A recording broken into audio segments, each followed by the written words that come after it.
Hello and welcome. Today we're going to be doing a quick overview of our email offerings.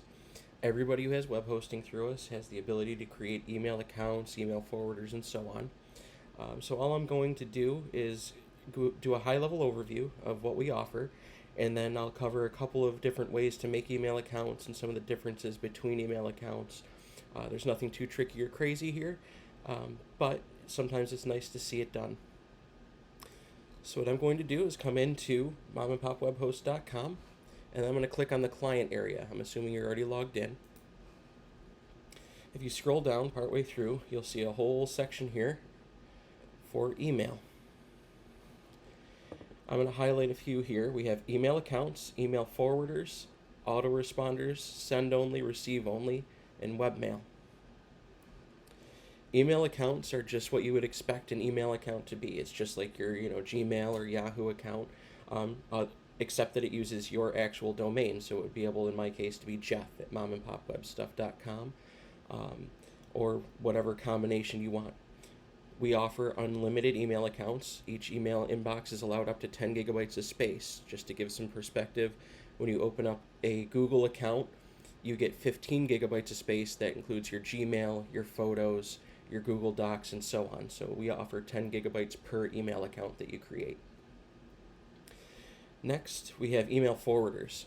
This is what I'm going to suggest most people start with at the very least. An email forwarder is nothing more than an email address, such as jeff@momandpopwebstuff.com, that can forward on to another email. So if you've already got an email, for example, a Gmail account that you use pretty heavily, you have the option of just sending everything over to your Gmail account. What this does is it allows it to mask your Gmail account for being on the internet. It also allows you to keep using the familiar interface that you know and love, whether it's Gmail, Yahoo, or Outlook.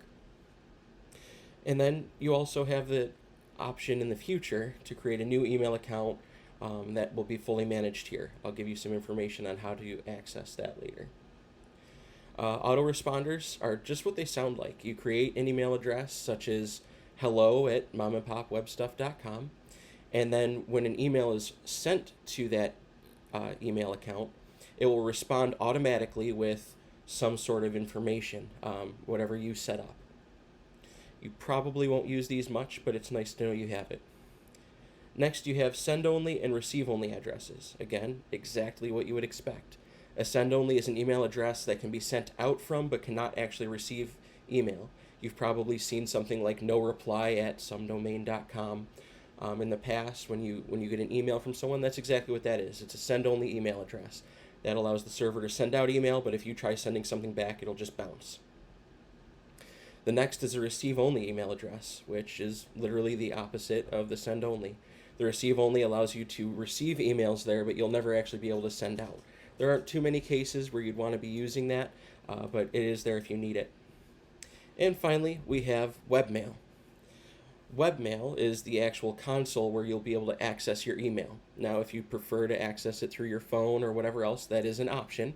But any email account, for example here, that you create can be accessed through webmail. You'll set up a basic email account, you'll add a password and so on and so forth, and then through webmail you can log in.